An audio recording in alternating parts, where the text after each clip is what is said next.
Good morning. This is my test video for using iMovie for my course that I'm taking, iPads in the Arts Classroom. As a high school music teacher here on Cape Cod at Harwich High School, soon to be Monomoy Regional High School, I firmly believe in writing every quarter with my high school ensembles. Their first quarter, it's a satisfaction statement. I just kind of want to see how they write, and I want to know what they were expecting when they walked into my classroom, whether it be band or chorus or my select choir, what they were expecting, what they actually found, what disappointed them, what excited them, what scared them, and then some of their goals or hopes for the class for the rest of the year. Second quarter is usually something kind of bigger, deeper, all-encompassing about the arts or about music. Frequently I've used Victor Wooten's book, The Music Lesson, which is he calls it a spiritual journey, and different chapters in there. There's one about what's most important in music, a music performance. Is it technique or is it passion? There was another assignment I found in NPR. There's a sports writer for NPR that has a weekly sports essay, and he does great ones where he really presents both sides of an issue and leaves the decision up to you. He offers good solutions and then leaves the decision up to you.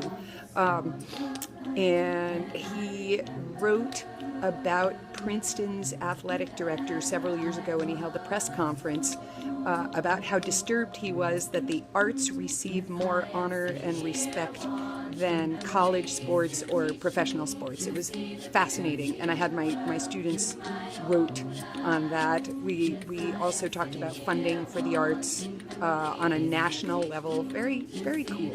And, tried to relate it to funding for the arts within my own school. Third quarter, we're in the midst of our Pops concert, which is always a themed and costumed event. One year we did Great Divas of Rock.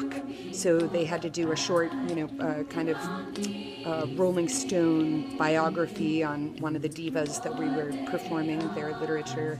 A couple of years ago we did Disney princesses, heroes, and villains.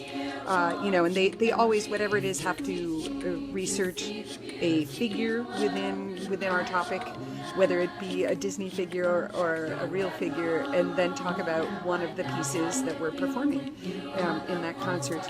And then fourth quarter, I've always tried to do arts advocacy, and they can pull in all kinds of arts and whatever their experiences are within our curricular offerings at Harwich High School. I write questions and they need to write answers, essays. 2 years ago, instead of a traditional essay, I had them do a threefold arts department propaganda pamphlet, if you wish.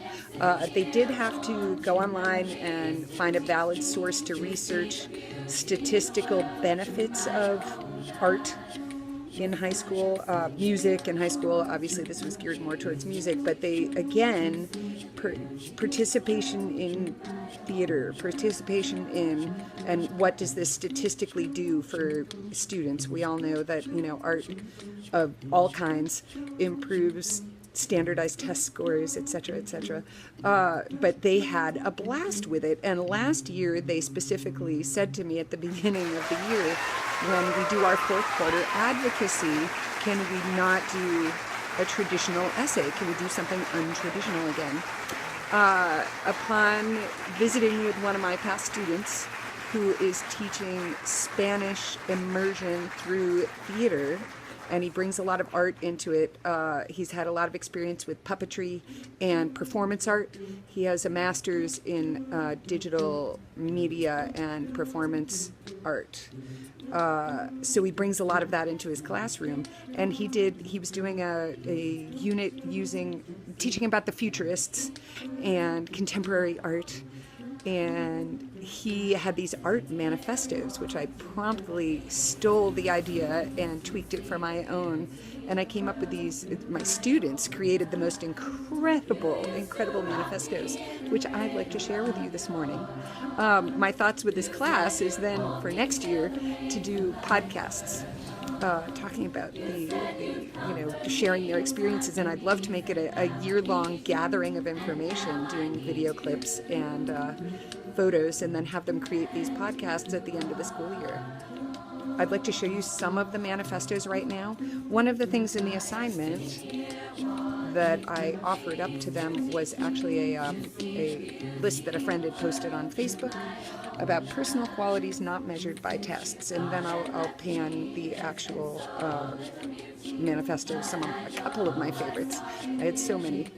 So within this assignment, a friend who I had traveled to, or a friend I made on a trip to Havana, Cuba, had posted this on her Facebook page, and I love this list because it's something all of these items, not every single day, obviously, but a lot of this I always try to remind them of, my students of, as we're progressing through the year.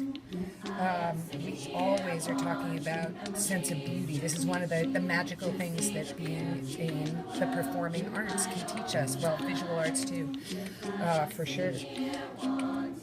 I always stress leadership, and I can find the leaders within my ensembles immediately, and then we work a lot about creating leaders.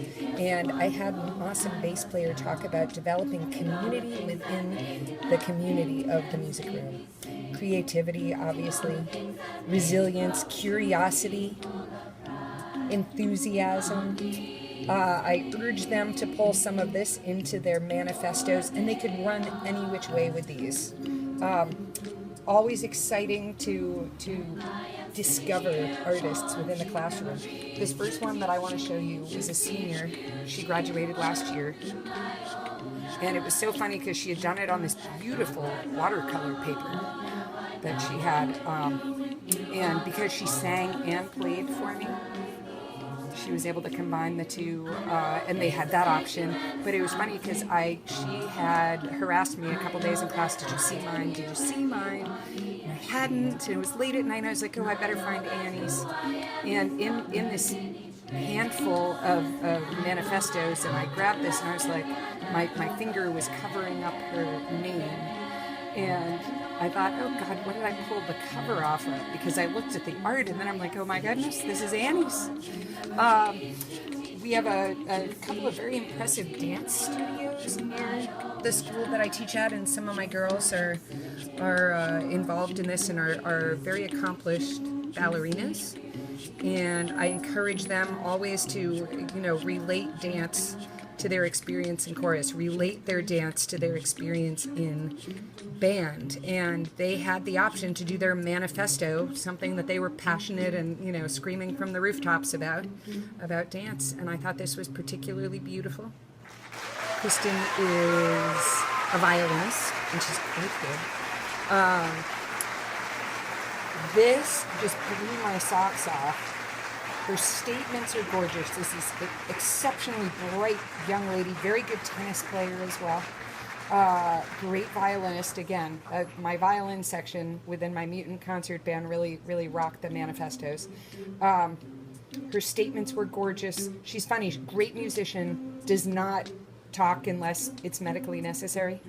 So this just blew my socks off, and she nailed it right to the wall with that sparkly paper. I talked a lot to the kids about when we go and look at art in a museum, and it doesn't matter what the words say in your manifesto. We talked about visual, we talked about design, and what's going to pull someone in and interest them visually before they even get to the words. This I thought was also very effective with the layout. Try to zoom in a little bit on this. And this awesome young lady who was in my choir, beautiful, very quiet voice, but very beautiful, and she certainly got louder by the end of the school year.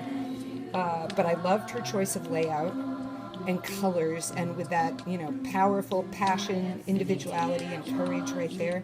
So exciting. The students all had a really good time with this, and now, the challenge is on to come up with something even more cool to do for this coming school year, and I would like to look into doing podcasts and perhaps make this a year-long gathering of photos and gathering of music and gathering of film clips to be able to use to create their movies or their podcasts.